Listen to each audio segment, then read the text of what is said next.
Quando a sociedade não muda, nós podemos mudá-la, com as nossas ações e atos que tornam o mundo um lugar melhor. Mas a vida não é perfeita, e ela deve ser descrita como realmente é. Nada é tão real quanto a alegria e a tristeza que existe. Nossos vídeos têm caráter educacional visando recriar em 3D as notícias veiculadas por jornais, revistas e outros meios de imprensa. Hoje nós vamos falar sobre um dos maiores nomes da história da literatura e da poesia brasileira. Um homem que marcou seu tempo, deixando legados que até hoje existem e se manifestam na nossa geração. Estou falando do escritor, poeta e também fundador da Academia Brasileira de Letras, Machado de Assis, que infelizmente teve um fim de vida muito complicado, marcado por diversos problemas de saúde e problemas com pessoas a quem ele amava. E tudo isso foi ceifando a alegria de Machado, que terminou a vida de uma forma muito melancólica e infelizmente também por conta de um problema de saúde grave. Mas para isso, maninhos e maninhas, eu preciso que tu ative o sininho em todas as notificações. Deixa teu like e vem comigo que eu vou te contar tudo. Pessoal, quando eu falo em Machado de Assis, você tem que lembrar o seguinte: é simplesmente o homem que teve mais tradução no mundo.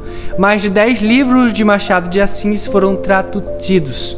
Para você ter uma ideia, o Machado foi tão importante que ele basicamente trouxe para o Brasil e é considerado o pai do realismo, porque a literatura sempre veio com uma ideia meio de fuga da realidade, trazer poemas, poesias que muitas vezes não retratavam a cruel forma como a vida se desenvolvia. Então Machado, ele começou a olhar os problemas sociais, ele começou a olhar a escravidão, ele começou a olhar as pessoas passando fome, as dificuldades que o Brasil passava e começou a escrever sobre isso. Você pode pegar, por exemplo, Memórias Póstumas de Brás Cubas, Dom Casmurro, todas as obras de Machado de Assis sempre tem um olhar bem ácido, com críticas sociais e traz o tema do que a sociedade vivia nos seus livros. Então Machado, ele traz esse tom realístico, sem maquiar a realidade, sem viver de ilusão, mostrar o Brasil como ele era. E por conta disso fez tanto sucesso. Infelizmente, essa realidade dura que era retratada nas suas obras também se estendeu para a vida de Machado, porque ele perdeu a sua esposa, e isso com certeza dilacerou o coração de Machado de Assis, já que ele tinha inclusive já feito o seu testamento pensando em partilhar seus bens com ela, mas depois da morte dela aquilo tirou o chão dele. Ele inclusive conversou depois com a irmã dela e com os sobrinhos para poder deixar o que ele tinha para eles, né? Mas infelizmente a morte da mulher de Machado foi um divisor de águas na vida e na carreira dele. Isso afundou ele numa tristeza profunda, pessoal.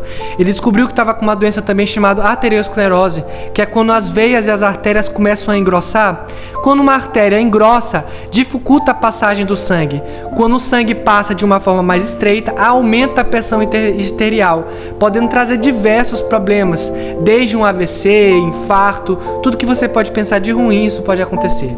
A arteriosclerose, ela acontece naturalmente com a velhice, mas no caso de Machado não, era algo crônico mesmo. E para completar, ele descobriu uma feridinha na boca que foi se estendendo e aí foi constatado que ele estava com câncer na língua. Sim, a causa da morte foi dada como uma esclerose cerebral em decorrência dessa arteriosclerose, mas até hoje há uma divergência, porque quando você tem uma esclerose cerebral, você fica com um pensamento lógico um pouco prejudicado, e isso não era o que acontecia com Machado. Ele estava ali o tempo todo ativo em seus últimos dias. Então é possível sim que na verdade tenha sido uma metástase, já que aquela ferida na boca que ele tinha que não curava, na verdade era um câncer de língua. Então, pessoal, infelizmente um homem que fundou a Academia Brasileira de Letras, trouxe valores morais para a sociedade, fez críticas duras sociais que ajudaram o Brasil a se tornar o Brasil que a gente tem hoje, apesar de precisar melhorar muito ainda, falecer dessa forma.